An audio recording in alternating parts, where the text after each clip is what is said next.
참 charming.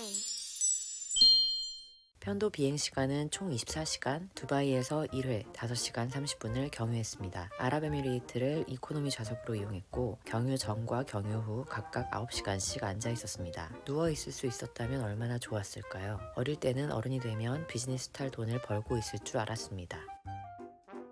한 달간 아프리카로 여행을 다녀왔습니다. 해외에 체류해 본 적도 있지만 항상 이방인이었던 것과 다르게 이번 여행은 찐 로컬 체험에 가까웠습니다. 애슐리의 본가를 방문했기 때문입니다.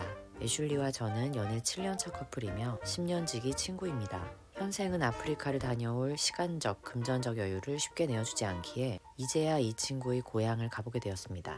우리의 목적지는 아프리카 중에서도 남아공, 그 중에서도 더번이었습니다. 주변에 다녀온 사람은 아무도 없고 정보를 찾으려고 해도 많지 않았습니다. 남아공에 대해 검색했을 때 제 알고리즘에는 위험한 치안을 경고하는 영상들이 많이 떴습니다. 신경 쓰고 싶지 않지만 무시할 수 없는 정보들이었습니다. 특히 휴대폰 도난에 관해서는 걱정이 되었습니다. 그래서 저는 제가 할 수 있는 조치만 취하고 불안과 공포는 내려놓기로 했습니다. 예전에 쓰던 공폰을 초기화해서 따로 챙겨갔습니다. 여기에는 비트윈 메신저, 환율 계산기, 파파고 어플만 깔았고 외출할 때 늘 갖고 다녔습니다. 개인정보가 없기 때문에 도난이나 분실 시에도 큰 타격은 없을 예정이었습니다. 아쉬운 점은 예전 모델의 폰카메라를 쓰다 보니 사진 영상의 퀄리티가 다운그레이드 되었다는 점입니다. 저는 낯가림을 질병만큼이나 두려워하는 내향인입니다. 그래서 애슐리의 가족들을 만나기 전 마음의 준비를 단단히 했습니다. 저의 낯가림은 잘 보이고 싶은 욕구가 좌절될 때를 대비한 방어 기제라는 걸 인지했기 때문에 잘 보이려는 노력을 하지 않기로 했습니다. 인위적인 노력 대신 진심으로 대하고 이에 대한 결과값 또한 내려놓는 데에 집중하기로 했습니다.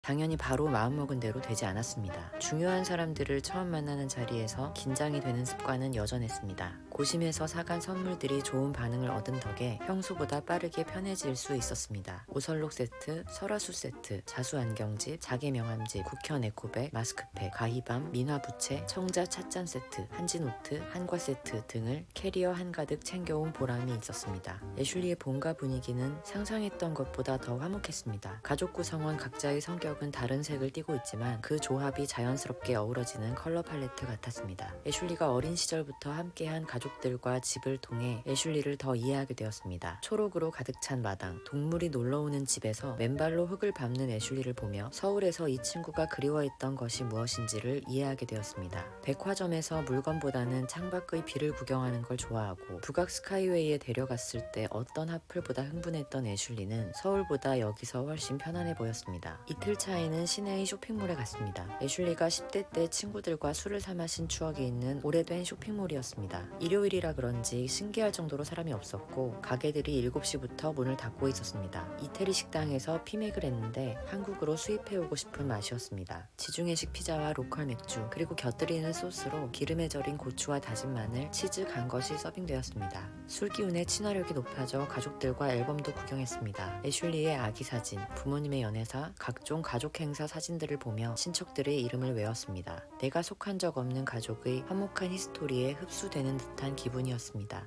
정전도 경험했습니다. 남아공에 대해 검색할 때 빠지지 않는 이야기가 정전이었습니다. 전력공사 자체에서 지역별로 돌아가며 전력 공급을 차단한다고 합니다. 그래서 집집마다 태양열 램프나 랜턴을 상비하고 있습니다. 저녁 먹은 걸 거의 다 정리해갈 때쯤 정전이 되었습니다. 갑작스럽게 모든 게 올스톱 되면 곤란한 경우도 있겠지만 대부분의 어린이들은 반길 것 같은 상황입니다. 저도 어린이의 마음으로 어두운 시간을 즐겼습니다. 바쁘게 돌아가는 일상에서 쌓인 압력을 빼주는 시간처럼 느껴졌습니다.